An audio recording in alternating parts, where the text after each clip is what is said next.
Welcome to our channel. నేను మీ Prashanth. June 1 నుండి theatres ఇక నుండి బంద్ అని చెప్పేసి సోషల్ మీడియాలో చాలా వైరల్ చేస్తూ ఉన్నారు. ఇదే క్రమంలో పవన్ కళ్యాణ్ గారు రెస్పాండ్ అవ్వడం జరిగింది. అండ్ మరి ముందు ముందు ఎలా ఉండబోతుంది అనే విషయాలు అయితే తెలుసుకుందాం. ఎందుకంటే హరిహర వీరమల్లుకు ముందే ఇదంతా జరగడం ఏంటి అని చెప్పేసి అయితే సోషల్ మీడియాలో చాలా వైరల్ అవుతుంది. నేను దీని గురించి అయితే మాట్లాడేందుకు ప్రస్తుతం మనతో పాటు సీనియర్ జర్నలిస్ట్ జయదేవ్ గారు ఉన్నారు. నమస్తే అండి. నమస్తే ప్రశాంత్. సార్, ఏంటి సార్ హరిహర వీరమల్లుకి ముందే ఇదంతా జరగడం ఏంటి? అండ్ పవన్ కళ్యాణ్ గారు కూడా దీని మీద అయితే స్పందించడం జరిగింది.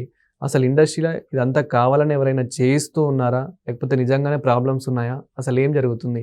అదే అంటే నాకు కూడా అదే అనిపించింది. పవన్ కళ్యాణ్ గారు సినిమా రిలీజ్ అయ్యే టైంకే ఈ బందులు, థియేటర్స్ గొడవ ఏంటి మళ్ళీ తెర మీదకి రావడం. అంటే వైసీపీ ప్రభుత్వంలో ఏదైతే నడిపించారో టికెట్ల రేట్లు 10 రూపాయలు 20 రూపాయలు చొప్పున మళ్ళీ ఇప్పుడు అదే ఎత్తుగడ వేశారా అనేది ఒక అనుమానం.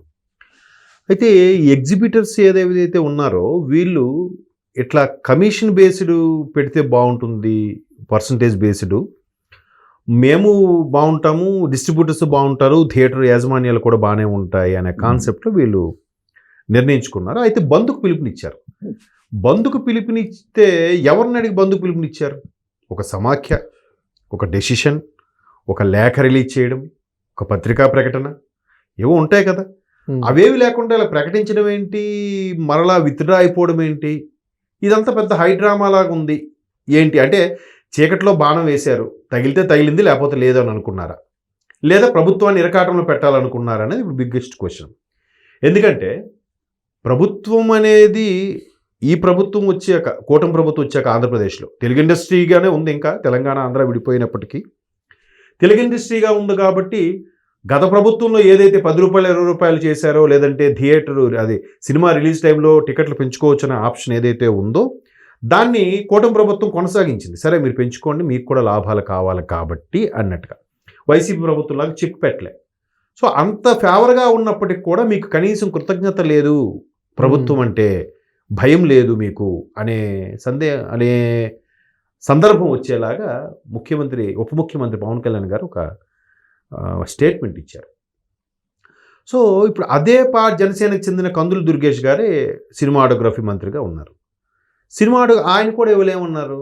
అసలు ప్రభుత్వం ఇంత ఇదిగా ఉండి మీకు ఏం ఇబ్బంది పెట్టకపోయినా, మీకు షూటింగ్లకు కానీ దేనికి కూడా అడ్డు చెప్పకపోయినా మీరు ఇలా ప్రవర్తించడానికి కారణం ఏంటి? ఎందుకు ఇలా చేశారు? సడన్గా మీరే ఎందుకు బంద్ అన్నారు? మళ్ళీ మీరే ఎందుకు విరమించుకున్నారు? మీ వెనక అసలు ఎవరున్నారు? ఆ నలుగురు చేతులు ఎప్పుడు వినిపించే మాట అంటే ఆ నలుగురు, ఇండస్ట్రీ అనేసరికి ఆ నలుగురు చేతిలో ఉంది. ఆ నలుగురు అంటే ఒకటి నలుగురు అనగానే వెంటనే 4 హీరోల పేర్లు చెప్తారు, లేదా 4 పెద్ద కుటుంబాల పేర్లు చెప్తారు. ఇప్పుడు కాదు, ఇది ఒకప్పుడు దాసరి నారాయణరావు గారు బతుకున్న రోజుల్లో కూడా ఒక సభా వేదిక మీద ఇలాగే మాట్లాడారు. ఆ నలుగురు చేతుల్లో ఇండస్ట్రీ ఉందనుకుంటారు, చాలా పొరపాటు. ఎప్పుడు ఎవడి సినిమాలో సత్తా ఉంటే ఆడిదే థియేటర్స్, అంతేగాని నలుగురు అది పొరపాటు. జనరల్గా నలుగురు కూడా ఎందుకని అంటున్నారంటే మనిషి పోయాక నలుగురు కావాలరా మోయడానికి అని అంటారు కదా, ఆ సందర్భంలో అయి ఉండొచ్చు. సో దాన్ని చాలామంది పత్రికా ముఖంగా కొంతమంది విశ్లేషకులు ఆ 4 కుటుంబాలని చెప్పి గుచ్చి మాట్లాడే సందర్భాలు కూడా ఉన్నాయి. అయితే ఇక్కడ నలుగురు అనేసరికి ఎక్కువగా ఎవరెవరు ప్రొడ్యూసర్స్ ఉన్నారో కీలకమైన వ్యక్తులు, ఇప్పుడు ఆ పేర్లు ప్రస్తావించచ్చో లేదో నాకు తెలియదు, కానీ వాళ్ళ చేతుల్లో థియేటర్స్ ఎక్కువ ఉన్నాయి కాబట్టి వాళ్ళకి సినిమా మీద వచ్చే గ్రాస్ కలెక్షన్ మీద వచ్చిన లాభం సరిపోక మరలా ఎగ్జిబిటర్స్ ద్వారా కూడా కొంత కమిషన్ తీసుకోవచ్చు అని పర్సంటేజ్ రూపంలో వాళ్ళ దగ్గర తీసుకొని వాళ్ళ నుంచి కొంత కమిషన్ తీసుకోవచ్చిన ఉద్దేశంతో ఆ సింగిల్ స్క్రీన్స్ ఎవరికైతే ఎక్కువగా ఉన్నాయో, ఏ ప్రొడ్యూసర్ అయితే ఎక్కువ హ్యాండిల్ చేస్తున్నాడో వాడు వెనక నుంచి ఆడిస్తున్న నాటకం అనేది ఒక డౌట్.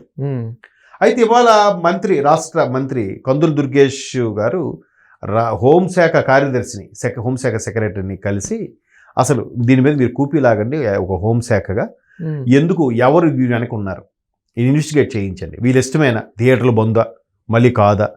మేబీ బండ గణేష్ గారు ఇచ్చిన ట్వీట్ కూడా అందుకే అయి ఉంటుంది. ఇప్పుడు ఎవడో చెప్తే వినేస్తారా? వీళ్ళు పెద్ద ఆస్కార్ నటు అని అన్నాడు కదా, ఆస్కార్ నటులు కమల్ హాసన్లు ఎక్కువైపోయారని. ఎందుకు అట్లా మరి? సార్ కొద్దిసేపు పవన్ కళ్యాణ్ గారి మూవీ ఇదంతా ఆపేపిద్దామని చెప్పేసి కొంతమంది ట్రై చేస్తున్నారని అనుకుందాము. ఓకే. సో పవన్ కళ్యాణ్ గారి మూవీ ఆపే దమ్ము ఎవరికైనా ఉందా ఇండస్ట్రీలో? అది మీరు ఒక ఫ్యాన్గా అడుగుతున్నారా లేదా నార్మల్ పర్సన్గా అడుగుతున్నారా తెలియదు కానీ, ఎందుకంటే ఆయన కూడా అదే సందర్భంలో మాట్లాడాడు. ఆయన సినిమా టికెట్లు 10 రూపాయలు పెట్టినప్పటికీ భీమ్లా నాయక్ సినిమాకు దేనికో అంత తక్కువ పెట్టినప్పుడు కూడా 70 కోట్లు కలెక్ట్ చేసింది. అది ఒక మోస్తరుగా ఆడిన సినిమా సూపర్ హిట్ అని అన్నాం, అలాగని ఫ్లాప్ సినిమా కాదు, అబోవ్ యావరేజ్ సినిమాగా ఆడింది. 70 కోట్లు కలెక్ట్ చేయడం ఏంటంటే ఓన్లీ తెలుగు రాష్ట్రాలు అని చెప్పారు. ఇంకా ఓవర్సీస్ అవన్నీ వేరే లెక్కలు మరి. సో అప్పుడు ఆయన అన్నాడు, ఎన్ని పెట్టుకొని ఎన్ని కక్షలు సాధిస్తారు, సాధించని మనల్ని ఎవడు ఆపేది అన్నాడు. అది ఎప్పుడో చాలా వైరల్ అయింది. మనల్ని ఎవడు ఆపేది అనే విషయంలో అంటే ఆయన ఎంత స్టార్డమ్ ఉన్న హీరో యాక్చువల్గా. అంటే నిజంగా చాలామంది పవన్ కళ్యాణ్ ఎందుకురా ఆయనకి రాజకీయాలు ఏమని అంటారు, కానీ ఒక విధంగా ఆయన సినిమాలే చేసుకొని యాడ్సే చేసుకుంటే ఈరోజు నాకు తెలిసి highest remuneration paid hero super స్టార్గా ఇండియన్ స్క్రీన్ మీద నెంబర్ 1గా ఉండేవాడేమో నాకు అనిపిస్తూ ఉంటుంది. ఎందుకంటే ఇది నేనని మాట్లాడారు, రీసెంట్గా కీరవాణి గారు కూడా ఏదో సందర్భంలో మాట్లాడారు. అంటే అంత స్టార్డమ్ ఉన్న వ్యక్తి ఆయన యాడ్స్ చేసుకోవచ్చు, సినిమాకి సంవత్సరానికి 2 సినిమాలు చేసుకున్న 1000 కోట్లు ఎటు పోవండి. అటువంటి వ్యక్తి ఎందుకు అన్ని మాటలు పడి అన్ని ఇబ్బందులు పడి నానా ట్రోల్స్ చేయించుకొని ఆ రాజకీయాల్లోకి ఎందుకు వెళ్ళాలి? అంటే ఎవడో ఒకడు చదువుకున్నవాడో లేదా తెలివైన వాడో, ప్రజల కోసం ఆలోచించేవాడో, సామాన్యుడి కోసం కష్టపడేవాడో వాడు ఒక రాజకీయాల్లోకి వెళ్ళాలి. ఎంతసేపు రాజకీయం మీరు చూడండి, చాలామంది పిల్లలు కానీ చదువుకున్న వాళ్ళు కానీ మీ కెరియర్లో రాజకీయం అనే ఆప్షన్ ఎక్కడ ఉండదు. ఆడెవడో డాక్టరో ఇంజనీరో పైలట్టో ఏదో చెప్తాడు, మాస్టారో ఏదో అవుతాడు అంటాడు, కానీ రాజకీయ నాయకుడు అవుతాడని ఎక్కడా ఉండదు. అది ఎక్కడో 100 ఆప్షన్ 150 ఆప్షన్ ఉంటుంది. బట్ ఈ 150 ఆప్షన్ నడిపించేది ఆ ఒక్క ఆప్షనే. అది ఎంతమందికి తెలుసది? చాలా సినిమాల్లో కూడా చొప్పిస్తున్నారు. చదువుకున్న వాళ్ళు మేధావులు రాజకీయాల్లోకి రావాలి అనే సందేశాలు కూడా ఇస్తున్నారు. మండతం లాంటి సినిమాలు, యువ అనే సినిమాతో ఆయన ఒక మంచి సందేశం కూడా ఇచ్చాడు. చదువుకున్న వాళ్ళు రాజకీయాల్లోకి వస్తే మార్పులు జరగచ్చు, రావచ్చు. ఇప్పుడు ఈవెన్ సరిలేరు నీకెవరిలో కూడా అదే ఒక చిన్న సందేశం ఇచ్చాడు ఆయన, అనిల్ రావిపూడి. మిలిటరీ ఎవరైతే చేస్తారో కనీసం ఒక 2 ఏళ్ళు డ్యూటీ చేసిన వాడికి రాజకీయాల్లో పోటీ చేయడానికి అర్హత అని పెట్టేస్తే ఖచ్చితంగా మిలిటరీలోకి వెళ్తాడు ప్రతి ఒక్కడు. ఒక 2 ఏళ్ళైనా చేస్తాడు. చేసి బయటకు వచ్చాక రాజకీయాల్లోకి వెళ్ళాలనుకుంటే అక్కడున్న డిసిప్లైన్లో ఒక 10% వాడికి వంట పట్టినా ఇక్కడ రాజకీయాలు బాగుంటాయిగా. అట్లా అంటే అలాంటి చదువుకునే వ్యక్తులు రాజకీయాల్లోకి వస్తే బాగుండు అనుకునే వాళ్ళలో పవన్ కళ్యాణ్ ఒకడు. సో అందుకు ఆయన ఇన్ని మాటలు పడినా ఇబ్బంది పడినా వచ్చాడు ఆయన. సో వచ్చి ఇండస్ట్రీ నుంచి వచ్చినా కూడా ఇండస్ట్రీ సాధక బాధలు తెలుసు కాబట్టి అంత గౌరవంగా తీస్తే, వీళ్ళు నచ్చినట్టుగా ఇష్టం వచ్చినట్టు మేము బంద్ ఫ్రీ రిలీజ్ లేదు తగ్గిస్తున్నా అంటే అట్లా గత ప్రభుత్వంలాగా ఇబ్బందులు పెడితే అప్పుడు వీళ్ళు ఏమవుతారు?